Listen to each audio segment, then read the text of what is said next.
And there we go. I started the recording on Zencaster as well. And now we're ready. All right. This should be it. Cool. So just one more time, please. I wanted to ask you just a little bit about yourself. You can go into that. And since we're already talking about it, tell us about your traveling life and all of that. I want to hear. Yeah. So I'm Chad. I'm about to graduate from SCAD as a advertising and branding major. I guess I look there. In studying creative technology. But I'd say I more have an interest in film and photography as well as travel. After school, I'm actually not pursuing getting a job at an agency right away. It's definitely something that I would like to come back to and possibly do. But I'm actually pursuing full-time travel, whether that's because of the coronavirus. It's kind of changed. We were going to go to South America, but it's more shifting to maybe van life in the US. Yeah. Yeah. Nice. So I wanted to ask you a little bit about your life traveling, because it's definitely something that you talked about during class and everything. And you've obviously traveled a lot since you were young. And I wanted to ask you, how did you get into that life and what are some of the things that you've learned, Mm-hmm. So I started traveling. My first big trip was with my brothers in middle school. That was on a road trip out west to Yellowstone and the Grand Tetons. Mm-hmm. Then after that, in high school, I got to go with my AP Human Geography class on a trip to Europe to like 8 different countries, like Italy, Germany, Austria, France, Great Britain. Yeah, it was a really awesome trip. And I got to do that with a few of my friends, and we just really loved traveling. That experience was amazing. And we were also in a broadcasting class during the time. So we were also filming the trip. So then we like put together videos when we got back. Yeah, and then after high school, I went to Japan with my girlfriend at the time. She was from Japan. And so I got to travel for 3 weeks just along the coast of Japan, traveling to different cities and climbing Mount Fuji. So that was an incredible experience. And that was like the major turning point for me, and just being like, I want to do this for the rest of my life. Like it just needs to be a major part of what I want to do. So that's when you said, when was the point that you decided, hey, I don't think I want to pursue a normal 9 to 5. I want to travel, when was the moment and what were some of the benefits that went through your mind? Freshman year of college, I almost dropped out because I actually came to SCAD to do film. Yeah. And like, I instead just didn't want to throw away that opportunity. I felt like I had more to learn before going to travel, especially because I wasn't in love with the major. It was kind of weird. So then I switched majors towards advertising and branding because I've always been fascinated with that because my brother's a graphic designer. Mm-hmm. So I wanted to just learn more about how do you brand first yourself or a product or a service. That way, going forward in the future, I'd be able to better equip myself and also just being able to plan and having the college experience because I still am so young. Yeah. So then I waited. Also, I had the opportunity to be able to go to school. My dad is able to support paying for my school, which has been amazing.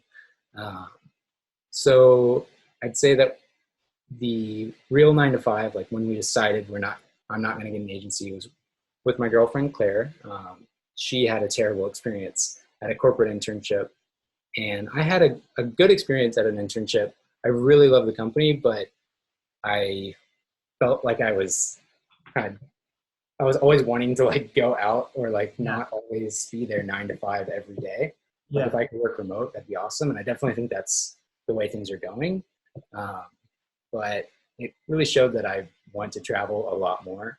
Yeah. And so both of us we were talking about it, and it's like, wait, so we want to travel and do this instead?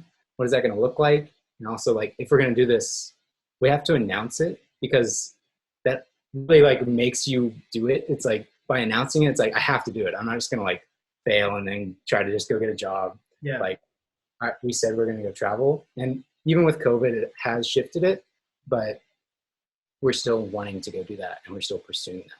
So that's nice. And when you had to announce that, how were your parents about it? Like, what did your parents say about it?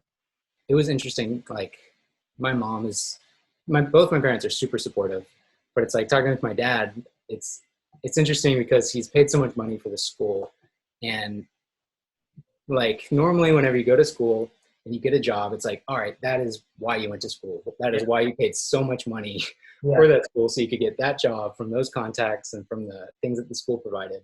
Whereas me not doing that and then pursuing something that I could have done without school it's weird, but it's like, it doesn't mean that all of the things that I learned in school are just thrown away.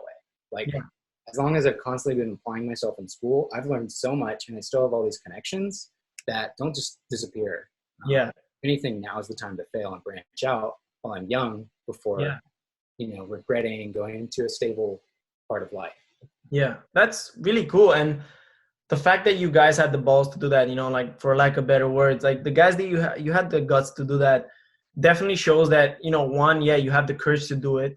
But two, it tells us that you guys obviously had a way of, planning and raising funds for all of that. Because, our parents are always going to be there for us and help us throughout all this. But at a certain point after you graduate, the travel life and the van life, you got to kind of like fund it yourself.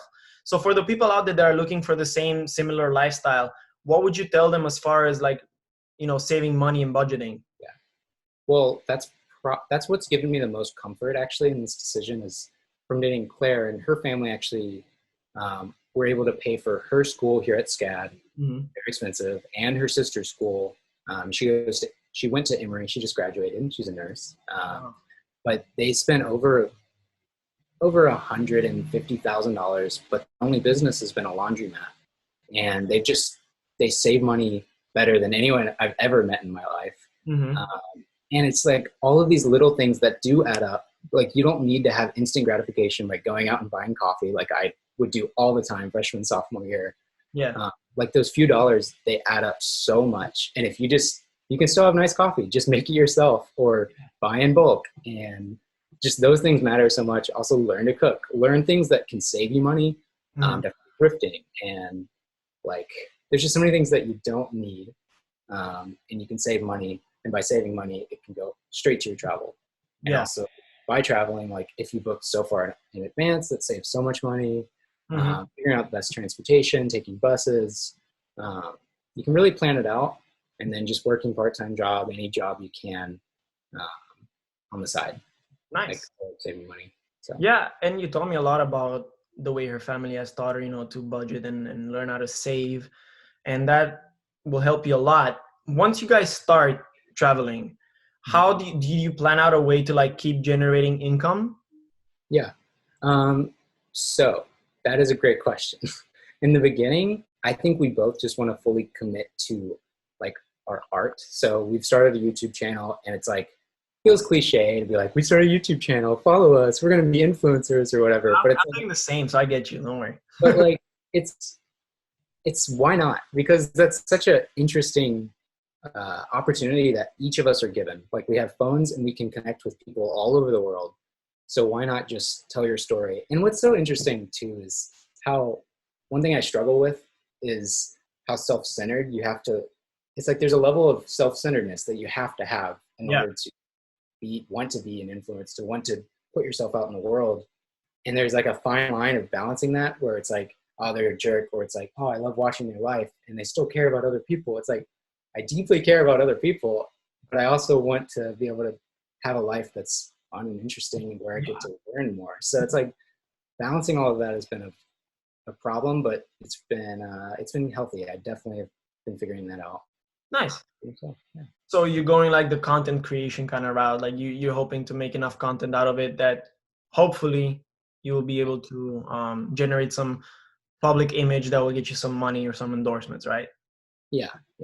And I'm definitely interested in filmmaking again, which has been great because I just have like a whole list of ideas. It's just like getting myself to go start making them again. So fully dedicating to that is going to be awesome. And then having skills that I can still show on the side, like I can take photos, we can start a wedding business, or take real estate, drone aerial stuff, like just being open. So that's kind of the plan.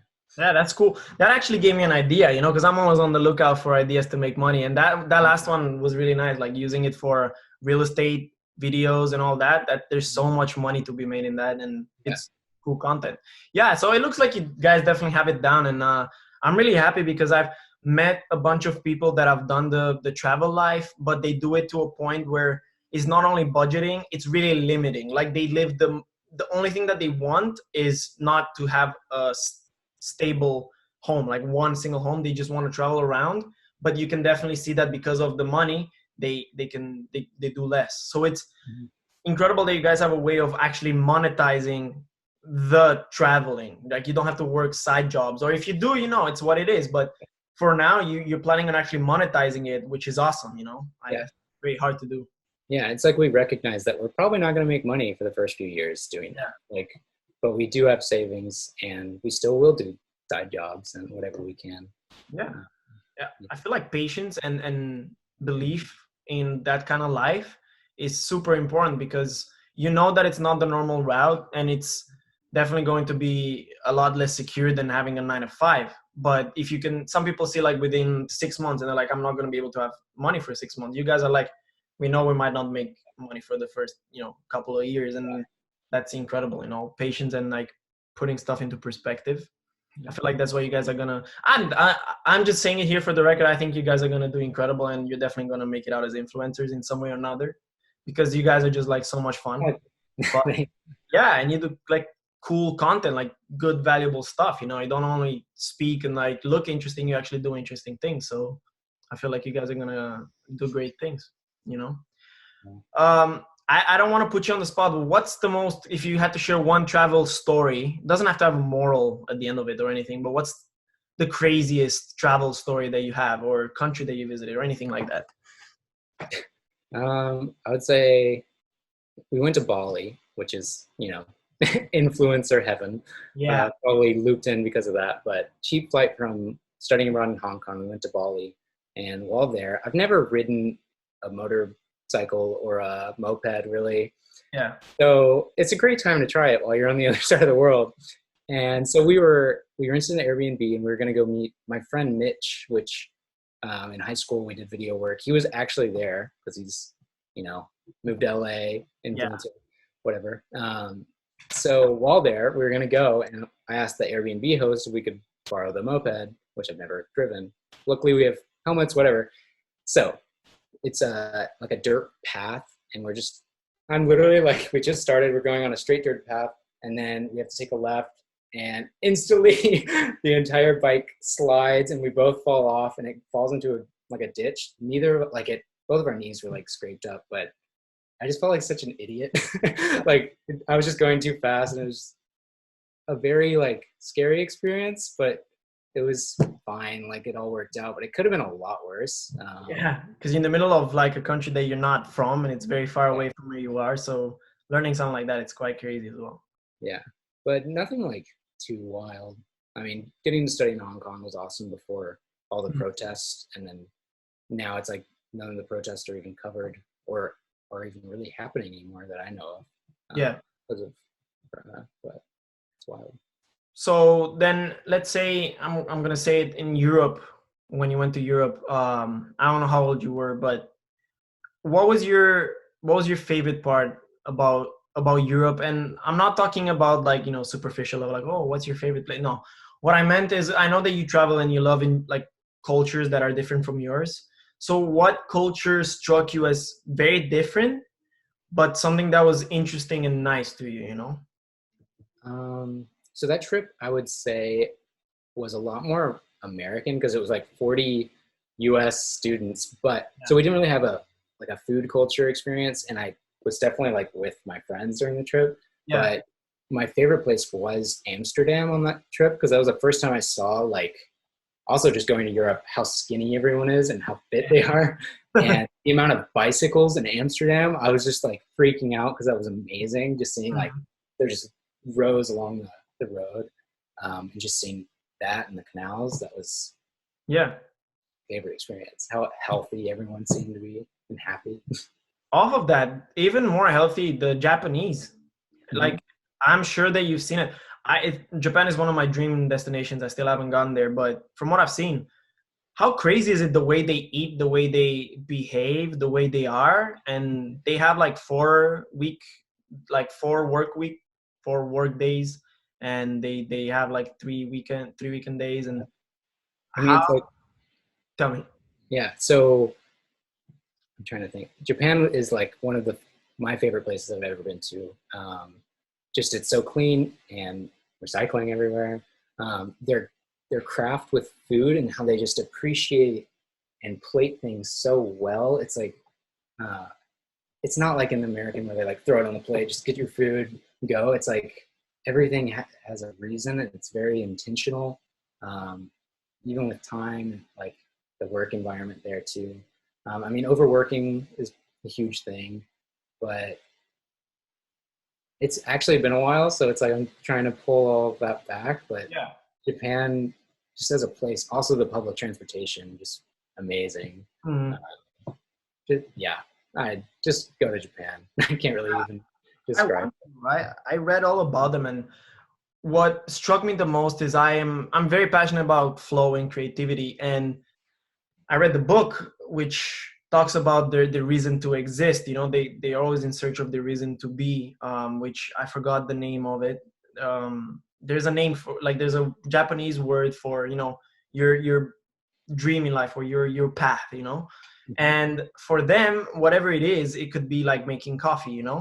They will find pleasure and flow in the process of making coffee, to the point where they're gonna, like, they're okay with that being their life job, you know. And there's some people that get to the level of, like you said, when making food, they put so much craft and art into it that at some point, not only do they become like famous for it or like very big chefs, but even the people that are just making, you know, regular commercial sushi or whatever, they take everything as an art. They take everything and they put their flow into it, you know.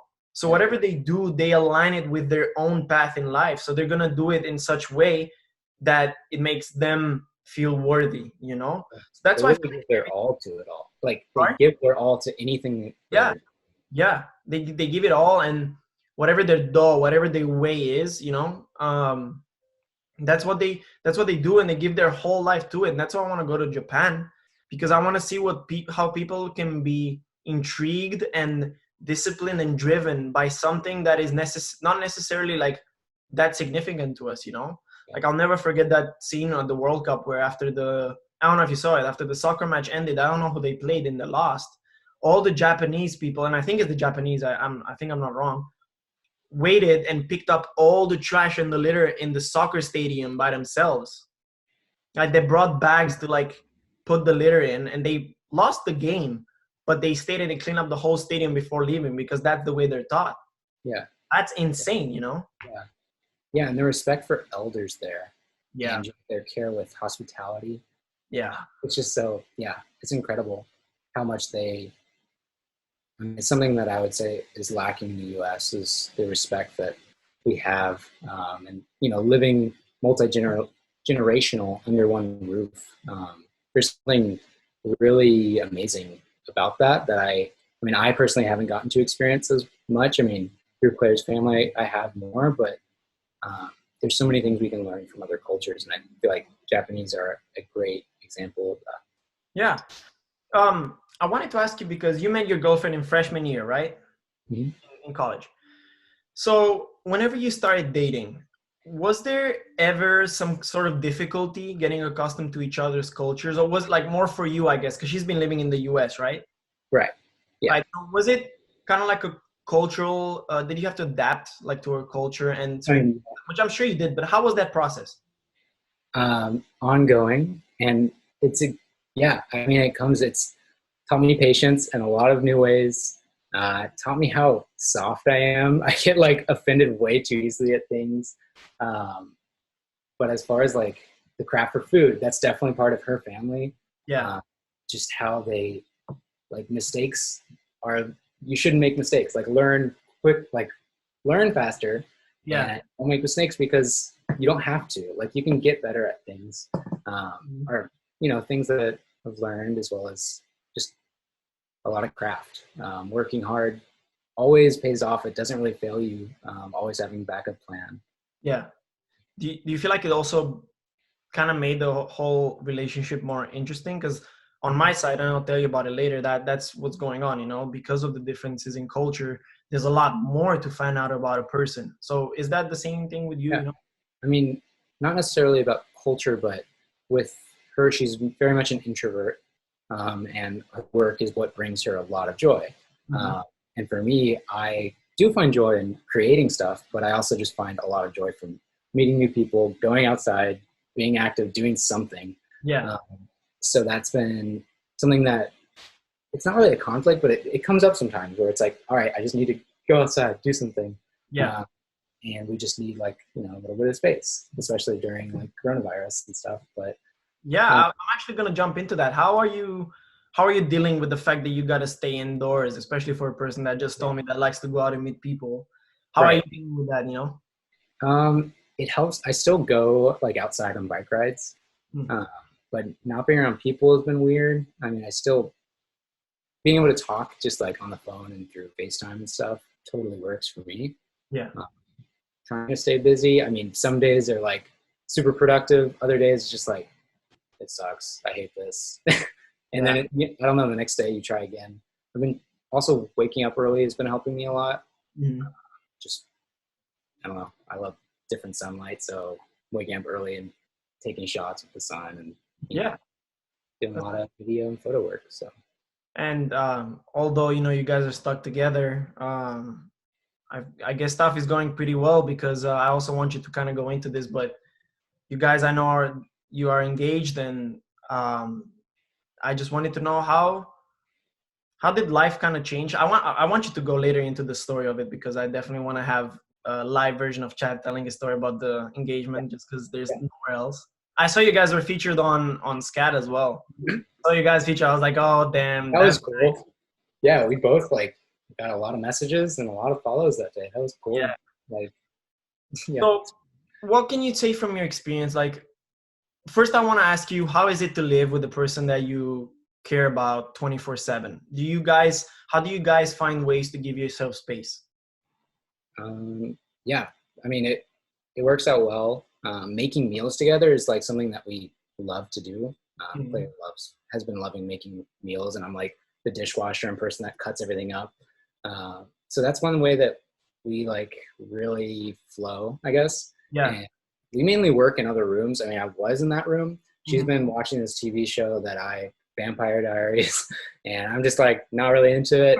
It's been good, like because it gives us our space. She has something she can do and Yeah. mess around a lot, watch a lot of YouTube. Um, but yeah, it's been Yeah. working pretty well. That's nice. I feel like it's the same here. I'm lucky that this house has many rooms, and we're living with her parents, and her dad is usually downstairs. Her mom's working in the other room because she's working from home. And I wake up pretty early because I got a lot of stuff to do. Whenever there's a crisis and there's a lot of time, I just get going. But I wake up pretty early, and she wakes up with the alarm, but then stays in bed and just watches TV. And she's really chill. Like, she does her own things, and I love it. She's definitely like taking her time to relax after 4 years of university.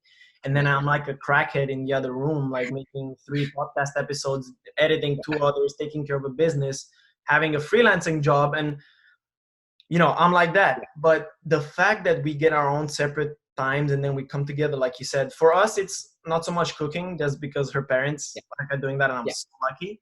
But it's more about like we get a bike ride at the end of the day, and I'm like, okay, we can bike around because we're still allowed to, mhm, and we can just bike around and come back home. And that's when we like kind of get the flow together after a whole day, a whole day of doing, drawing and everything, and a whole day of like podcast and everything. It's a nice way to get back together. But yeah, that's crazy.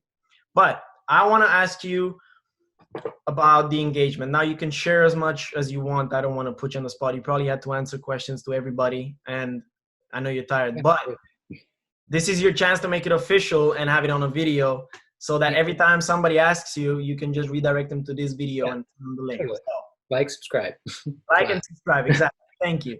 So I wanted to ask you, how did the engagement came about? When did you start thinking about it? And kind of tell us the inside story that, we would like to hear about how everything came to be. So it has been on my mind for a while, or it was on my mind for a while.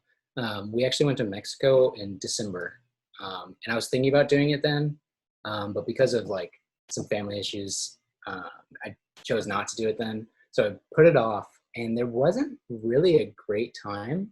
Um, least that I could figure out. And Yeah. actually Claire was already like kind of knew something was going to happen. We've talked about it. Just didn't know when. And she actually got to the point where she's like, is it going to happen? Like, what is happening right now? I'm like, don't worry, it's fine. I officially figured that out. I was talking with my friend Ben, just like, I don't know a good time to do it. And he's like, Fiverr's Open Studio. I was like, that's actually perfect. Because that's like the event, the Fiverr's event of the year. And the reason behind that is I actually spent a lot of time at Pepe, the Fiverr's building, throughout my time at SCAD, because Claire was there doing different projects. Yeah. I love just helping her in different stuff, not always be thinking about new ideas of advertising. Yeah. So it felt right to do it then. And I actually took Fiverr's for non-majors with Kiowa, the chair, in Lacoste. So that was good to, I had a connection with her. So then I reached out to her and was like, hey, I'm thinking about doing this. Would you mind helping me in some way? So she actually had an introduction. Like, I just want to thank you guys for being here. We actually have a special collaboration with advertising this year, like introduced it. And Claire's family was there. My mom and aunt were there. So it worked out really well. But as far as like the planning, it was really stressful for like a week because I'm not normally like a public person like that. Yeah. I didn't really speak that well, that I think, but it doesn't really matter. No one really cares at the end of the day. Yeah. But it was so nerve-wracking keeping that a secret because it's like most of the time Claire already knows what I'm thinking or what I'm doing. So that was fun though. She was so surprised. So yeah. I remember the day before that you went out of class and you told us, like, you basically told me in running that you were going to propose. I was like, oh shit, wait, oh, you just ran out of the class and you just told me all that? Like, I want to hear more about it. And I knew that it was very hard to keep the secret. I was kind of worried actually because you told all of us. Yeah. And to trust a whole class of people to not say that, word travels fast. But I'm happy that it still was a surprise for her and everything. Yeah. That was awesome. Like, interesting. Tell me. Yeah, I was like kind of going crazy. And during that class, I was supposed to go meet the head of marketing for SCAD because they were interested in the story of the engagement at a SCAD event or whatever. Of course. So then I was like, oh my gosh, this is crazy. Finals is I think it was like midterms, or I don't actually know when. It was just like a busy time. Her family was coming. My mom and aunt were going to be there. SCAD head of PR was going to, wanted to talk to me. And I was not telling anyone. But then I was in an advertising room, not connected to Fiverr. So I'm like, I got to tell someone because this is too much right now. I didn't even tell like the professor Dustin until I left because I was like, yeah, I'm going to meet head of PR at this thing. and everyone freaked out. And then I was like, crap, I probably shouldn't have done that. But I was like, it's only a day. They can keep a secret. No one's going to tell her. Yeah. So then, like 24 hours or 36 hours later. That's cool, man. That's crazy. This is the first time that I actually get to hear the whole story. And it's pretty crazy that you had to hold it in for so many times. And I guess it sucks a lot that you wanted to propose in December and then you got to like stop and then not do it and then wait a bit more. But I'm happy that, it all ended up being good and I'm happy for you guys. It was also interesting because in January, I was still applying for a job. Like I had interviews with a company and we weren't set on traveling until like end of January. Yeah. Until like both of us were like, yeah, all right, let's do something else. Yeah. So you basically got like kind of rolled into like traveling, rolled into like the proposal. Were they like related at all?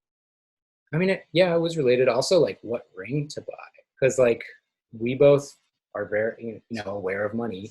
And it's like, are we gonna buy a really expensive ring just to be traveling with it? So that was something else. It's like we talked about it. So buying a cheaper ring because we're already kind of sharing money and stuff. Yeah. So buying a cheaper ring definitely like put more ease on the situation and made it more about us and just the event. Yeah. But I mean, after got engaged, it was pretty instant how I was like, whoa, I just feel different. I feel like an adult and like so much is happening. Yeah. But it's like, it's so much stronger. It's like, I know that even if I say stupid stuff and mess up, like there's an extra like level of okay, she's gonna deal with this. Yeah, it's You know, okay. things I mess up with, things she messes up with. Yeah. So yeah, a lot of comfort with that. That's awesome, dude. I'm very happy for you guys. I'm out of all the people that I've met in couples, I'm rooting for you guys the most. I'm sorry to whoever I'm offended, but I'm rooting for you guys. I'm rooting for you more than I'm rooting for me, man. But yeah. Before we go into, because I just saw the next thing that I want to say, and it's a very drastic change from what we're talking about right now.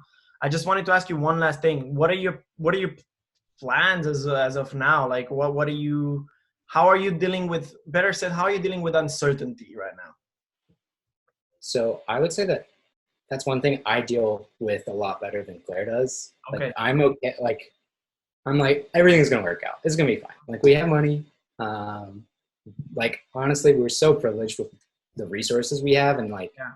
we're just so lucky in so many ways. And growing up, like I went camping a ton, and I'm like an Eagle Scout, whatever. But Damn. growing up, going backpacking and hiking all the time, I just kind of don't care if I'm roughing it. Like I know it's kind of a bad thing to. I don't know if it's a bad thing. It's whatever. It's just I'm okay if I'm roughing it, and having comfort with that. It's like I just want to be happy, and happiness has to be like your core thing. I mean, obviously you need to work hard Yeah. and strive for goals, but like end of the day, anxiety is not worth your mental health is so important.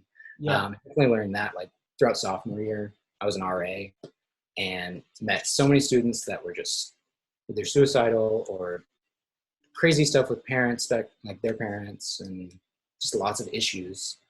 And it really puts everything in perspective on what matters and how just little interactions can change people's day. So just trying to have a good mindset is so important. Yeah. So with uncertainty, our plan now is I'm rooting more for like a van life, but her parents also have a CRV that we might be buying from them, and then we have enough money to buy like a little pop-up trailer thing. Mhm. So we might buy the CRV and pull like a pop-up trailer. So we'll have like this mobile little A-frame thing. Yeah. So that's one idea, or van, or just getting in a CRV and like camping, like Mhm. car camping, and that's like all throughout the U.S. We probably start on the East Coast. A lot of just nature, not trying to be around people, but that would start in like August. Yeah. So, That's yeah. nice. What I'm seeing from you is that it's you mentioned happiness, and I believe that many people, you then said, you gotta chase your goals in life, but you also gotta be happy.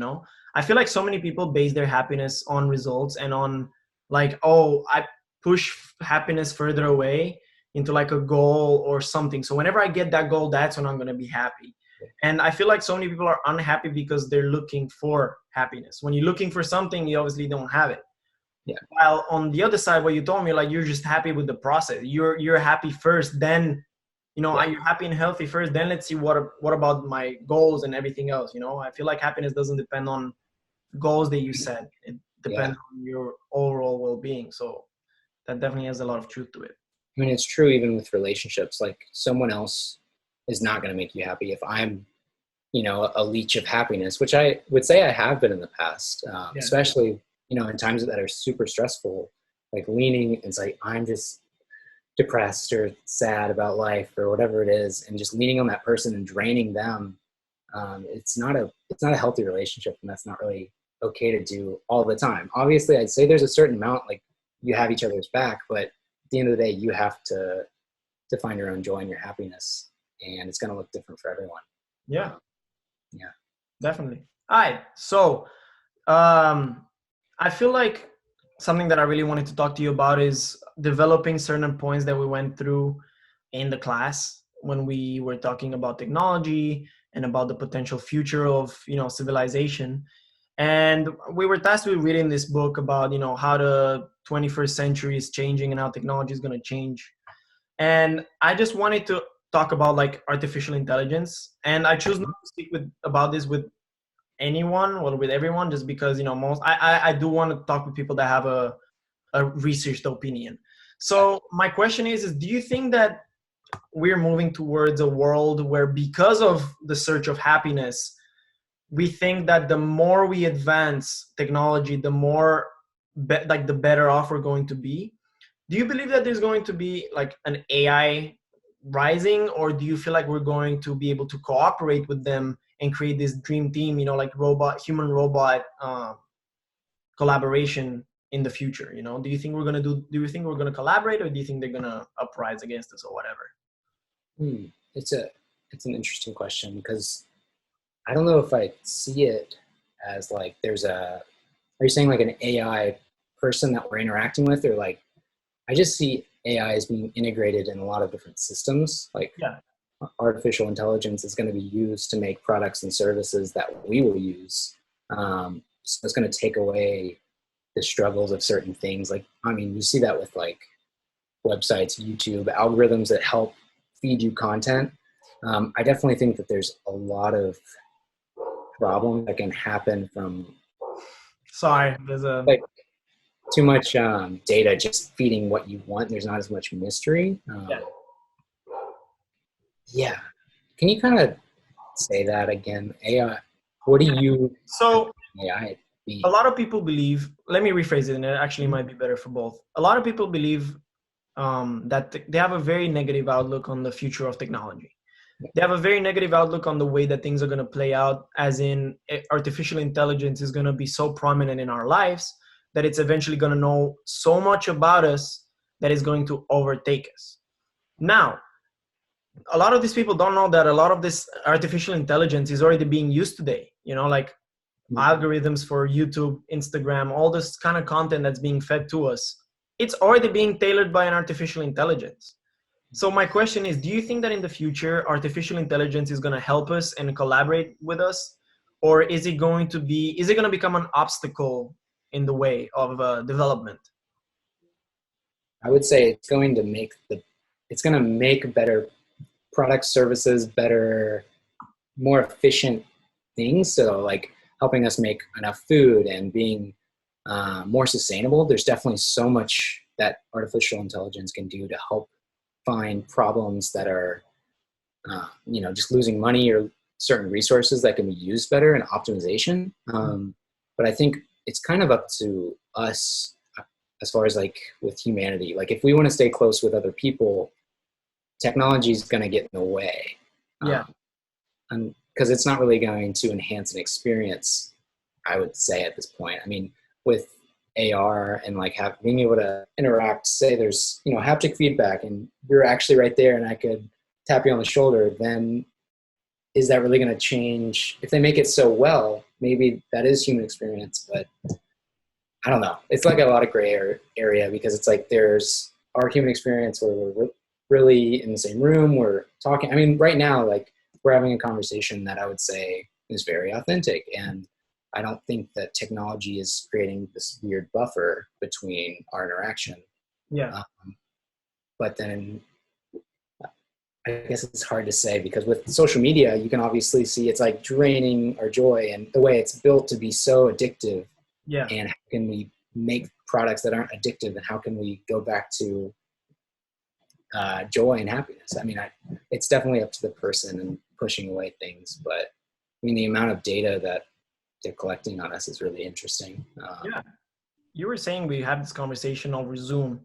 Did you see the thing that, I mean, we were in class when this happened. Do you remember the Samsung AI, the one that looks like an actual human being on screen though? It was called, I think it was Neon. Something like that. They basically like recreated a whole entire person that moves their head and everything on a screen, and they have real life responses. So it's literally like a one of those assistants or whatever, like you could say Alexa, but multiplied by 1,000,000, and that's what it is. And if I'll be talking to it right now, that's exactly how it would look like. It would look like you or like me, and it would have natural movements, but it would live on a screen. Do you know how crazy it is that once it might make better conversation than any other human? Like, people like you and me who cannot meet people right now because we're quarantined, come 20 years from now, we're going to be like, oh, I'm going to meet up a new AI, and then we're going to have a podcast with an AI, and that AI is going to be like you undistinguishable from a real human being. So that's where my concern comes in. It's like, how are we going, like there's going to be a time when it's going to be hard to tell who's human and who's not, you know, to the point where we might actually recreate human beings. And that's what's scaring me, because it's drawing a line in between the kind of connections that we're going to have. You know, you cannot have the same, or maybe we'll have the same connection with a robot, you know, who knows Yeah. that. Yeah. It's like what jobs are going to be lost and created in the Yeah. next 20 years as well. Like our role as humans, what is that going to be? Are we Mm. going to be able to focus more on just searching for joy and exploration of creative? Is creativity going to be like just a new field and experience, and just designing in general? Are we going to be able to optimize things so much that we don't have to spend as much money, or human life can be improved? And there's so many ifs and ways things can easily turn like dystopian. I mean, is AI going to be creative? I mean, are they going to make podcasts that we're going to enjoy? Yeah. And like mass education, like what if we don't need teachers? If we can program, I want my kid to learn 5 languages by the time they're 5. I mean, even with Neuralink, but that's a whole other thing. Yeah, Neuralink. I was gonna say, dude, that's jumping into something crazy. Like with Neuralink, you'll be able to download a language in like what, an hour? Like you're on a flight to Japan and you're like, yeah, I'm gonna learn Japanese. Oh, when are you starting? On the flight. I'm gonna learn all the Japanese I need on the flight, and you're gonna pay for like in-app purchases. Like how much Japanese do you want to learn? You know, for Yeah, $10 you learn this much, and then for $100 you learn this much. yeah, yeah. I mean, I do see Neuralink as being amazing for. I mean, should we explain Neuralink? I mean, Yeah. So Neuralink is really yeah, it's really interesting. It's like connecting. Basically, they're trying to decode how our neurons work, how our like how our brain works, and how it's talking in the different parts of your brain, and what happens. So right now, I'm thinking about drinking water. What just happened to my brain for first off picking this up, moving this up and down? What is being triggered? And once they can do enough mapping and like looking at what's being triggered, they can then simulate, like if someone lost their arm, being able to relink an arm, and I can still move it with my brain, which then you can get connected to computers and things, and it gets wild. But yeah. um, it's just that's like something we can't even like fathom yet. Being able to download or use databases of information of Yeah. So yeah. that's my question. If that's going to happen, essentially, we're not going to need to leave anywhere to get anything. So do you feel like the Neuralink and all of that is going to turn us into a data-driven, efficiency-obsessed civilization? Like, do you think because all this technology, what it's doing is making all our processes more efficient, right? That's what it's supposed to be doing. So what if we get to the level of efficiency that it's needed, where feelings are not going to play a role anymore? Because feelings for, modern technology or whatever can be a disadvantage. It can have a human bias in the emotion. So once Neuralink will decode our brain and eventually our feelings, because that's all they are, like chemical reactions. Once Neuralink is going to be able to do that, are people going to accept having this? Like, I know there's going to be people that are going to just implant it in their brain, and I'm honestly signing up for that. So if you Yeah. want me as a test, I'll do it. But how are you going to convince the world? I feel like there needs to be something negative that happens that will need the Neuralink as an outcome. That's something bad needs to happen. Something needs to happen to create a demand for Neuralink. Yeah. I mean, I see Neuralink as a new medium more so.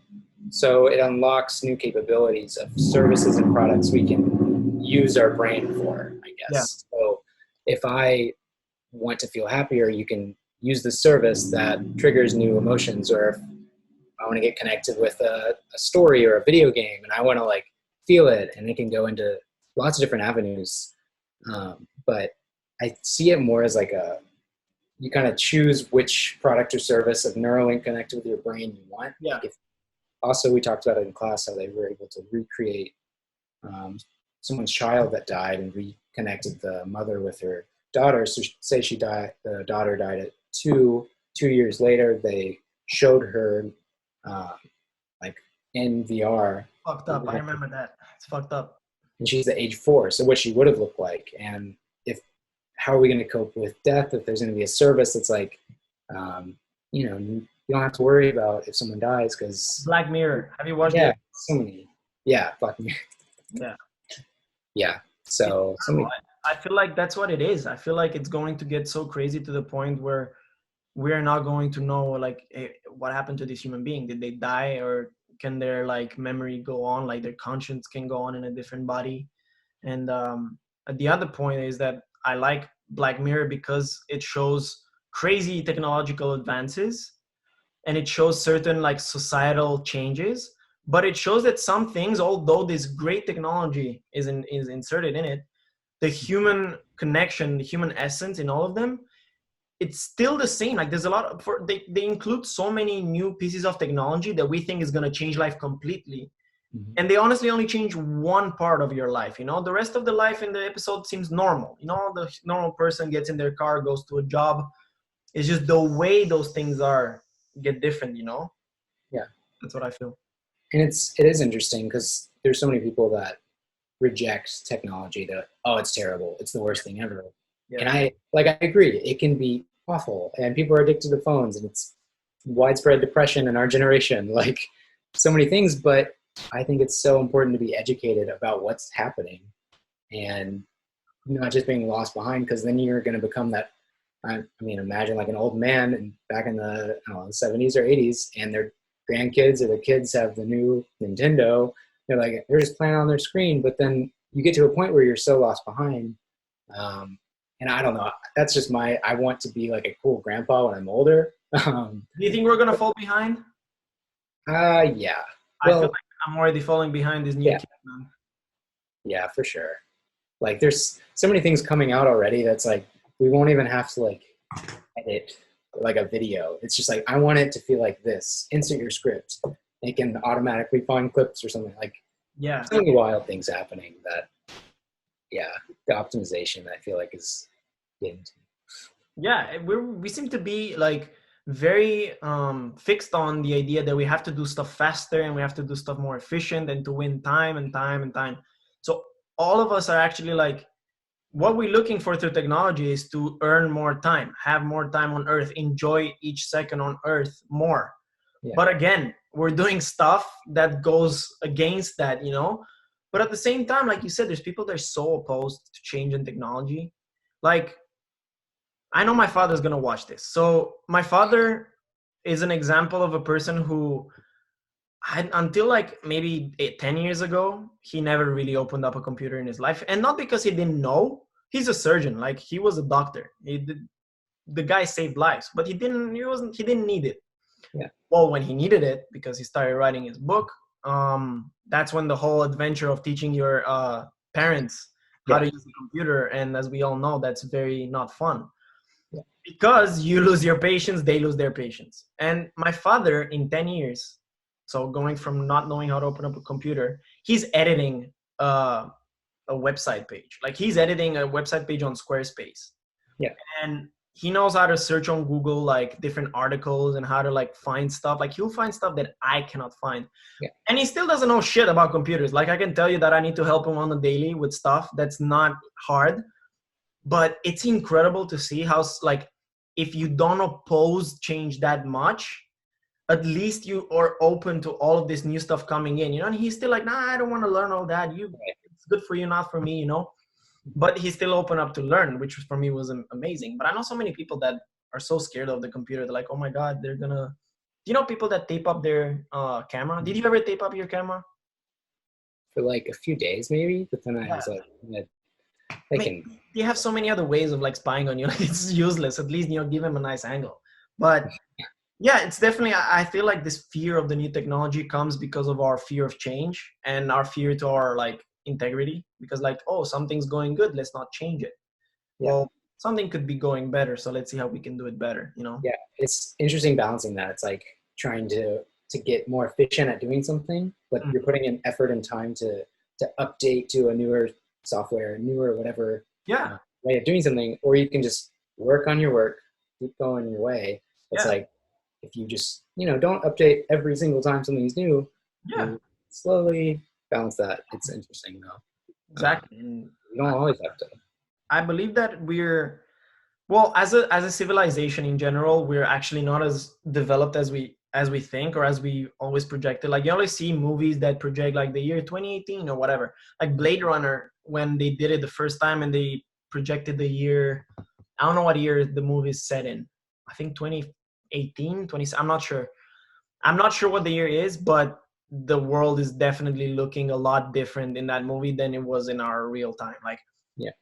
AI hotels, space travel, like all this new technology. There's no more cars. There's flying ships everywhere. You know, I feel like we always overestimate what's going to happen in the long run, and to the point where there was this scientist, or I don't know exactly what job he had, but his name was Kardashev, and he made the type 1, 2, 3, and 4, and 5 civilization. So type 1 civilization, to qualify for that, you need to basically be able to harness the power of a nearby star. And yeah, we're using the solar power, but we're not really using it. So we're not even a type 1 civilization yet. To become a type 1 civilization, we need 100,000 times more energy production than we are currently having. So, and then it goes on, like type 2, type 3, type 4. Like, you, like literally by type 4, you literally like can harness the power of all the stars in your galaxy.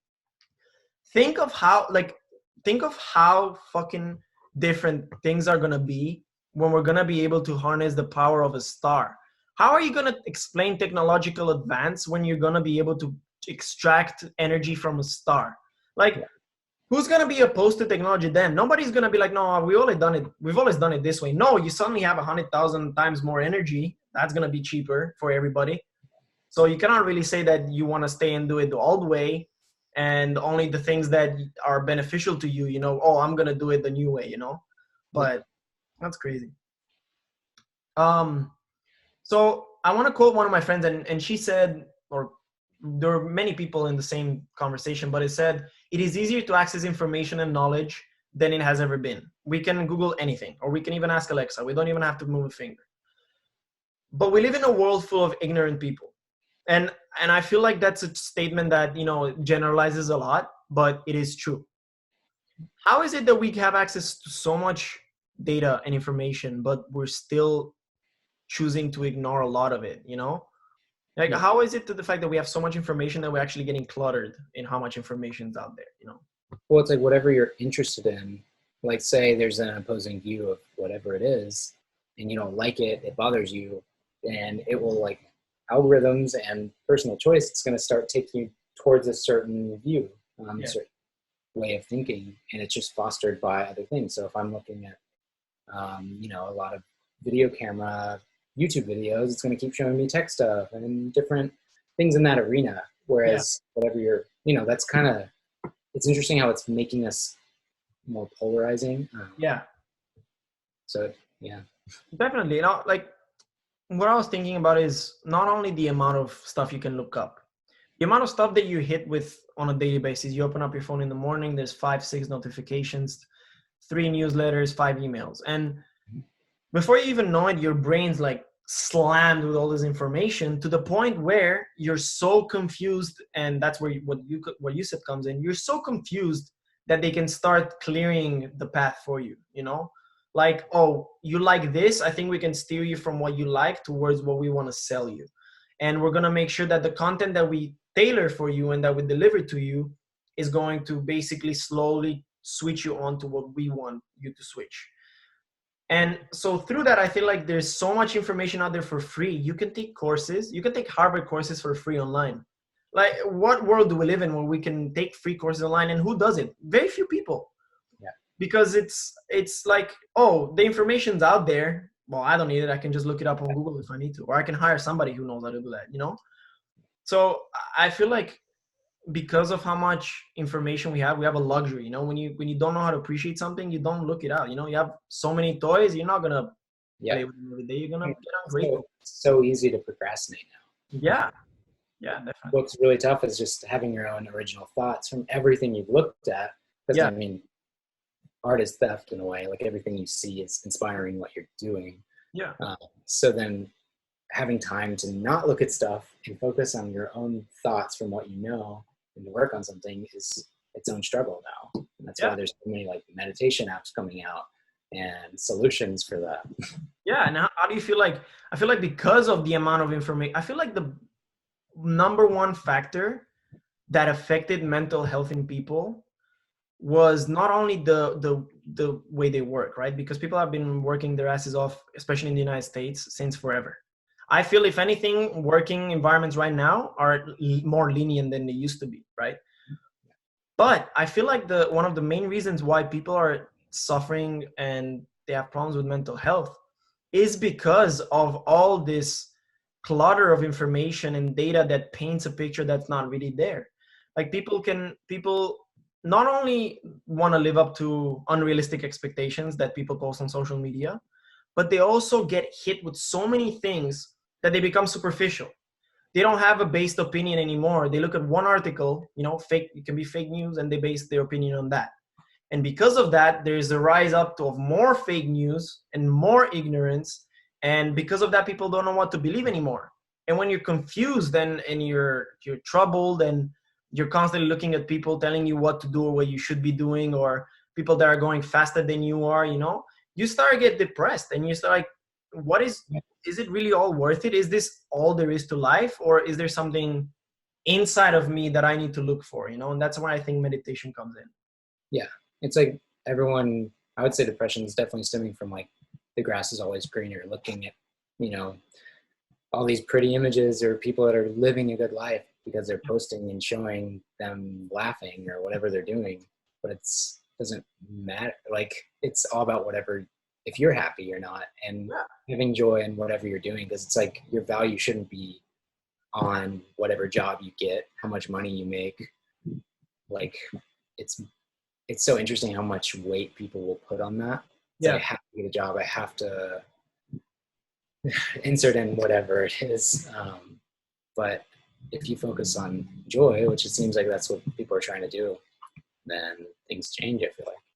Yeah. And I wanted to ask you, because you mentioned how you've struggled with this kind of stuff before, and I don't want to get too personal if you don't want to, but I know there's a lot of people out there that are listening to it right now, and some people cannot even admit that they're going through struggles, because depending on where you grew up, mental health isn't as mainstream as a topic as it is here. Like in some countries, it's very taboo. People don't want to talk about it. People are just saying, "Oh, you're just sensitive," Yeah. And there's sometimes really no reason why you're sad or why you're depressed, or you cannot tell the reason why.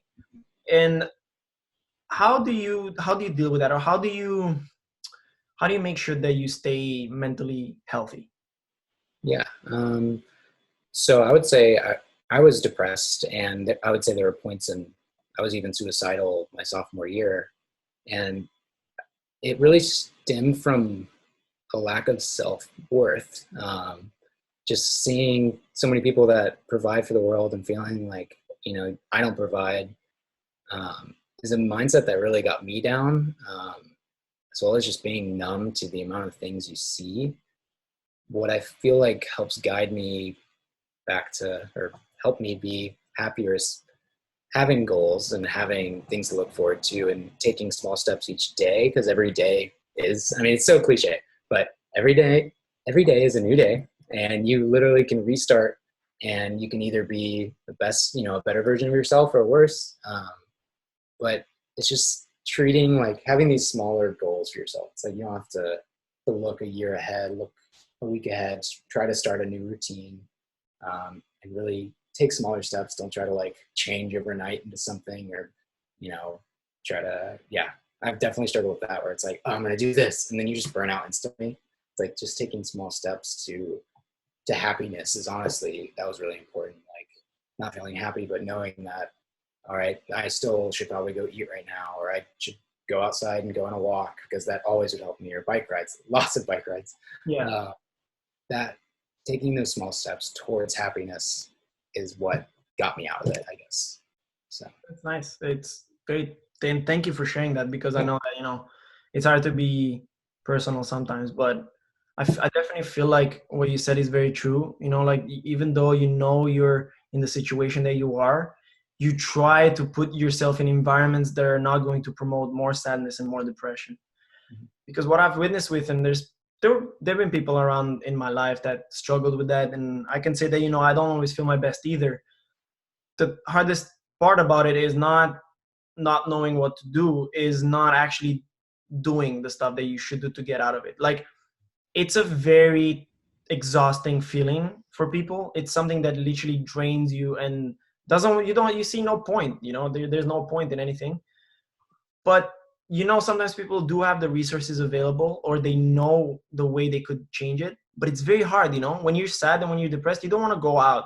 You know it's going to make you feel better, or you know it's going to help you, but you kind of like you get swallowed by that feeling, like kind of bittersweet, you know. You're like, I don't want to do anything. Like, I know I'm feeling like shit, I want something to change, I don't want to do anything about it, because you can't, you have no willpower, you know, anymore.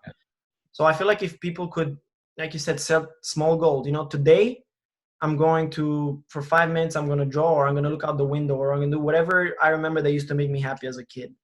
And if you make that, that's a 5-minute victory, and in 6 days that's half an hour victory, and so on, you know, like putting things into perspective. But that's my take on it. And it's very important, like you said, you know, small goals, and not look at everybody else around you that's doing what they're doing, you know. Yeah, I mean, we all have different backgrounds. It's like someone might start here, have a producer, video person as a dad, and have all these resources, and you look at them and you're starting here. Like, there's so many things you shouldn't be comparing towards. So yeah. Do you feel like after all of this is over, when I'm saying all of this, I mean, like, you know, going back to not having to quarantine. I don't want to call it going back to normal, because I don't feel like what we had before was normal, and I don't feel like what's going to happen should be going back to the same place. So I definitely feel like there should be some changes. But do you feel like there's going to be a lot more emphasis on mental health and the amount of work that we do? Like, now that we proved, you know, that many of our jobs can be done at distance, I want to see if there's going to be a shift towards, like, hey, you can take a day per week to work from home, and it will count as if you're coming to work. And on that day, you can wake up in your own environment, decide your own way to go about things. Do you feel like there's going to be a switch to a more promoted mental health yeah. in the United States? I was actually talking with my professor about this, because he was saying he thinks this is going to push people towards depression, isolation, loneliness. And I was arguing with him. He was like, he loved arguing. I was saying this is the opportunity, and I think it's going to push more progressive companies, more people to be okay with working at home, starting their own businesses, especially people trying to graduate right now and that feel screwed over. Like, why not? I can try to work at home. Hopefully they're, you know, starting their own business. I do think it's starting a new revolution of the job working field, and like being able to work anywhere. This is like the official start of where I feel like it's going to shift. And I lost my train of thought. Don't worry. I just asked you if you think that after the coronavirus, we're going to have a more powerful shift towards mental health and awareness of all that overworking, you know? Yeah, definitely. Yeah. I think so too. I think like people are going to realize that a lot of the stuff that they've been stressing over can be done without stress. And I feel like a lot of the stuff that has been said that cannot be done before suddenly can. Like, we've casually inserted 2.5 whatever trillion dollars in funds to people and help them out. Like, yeah, wait, so we can do that when but we all have to be fucked in order to get that, you know? Like, I feel like it sets precedent for a lot of stuff. Like, hey, we did it during the coronavirus and it turned out fine.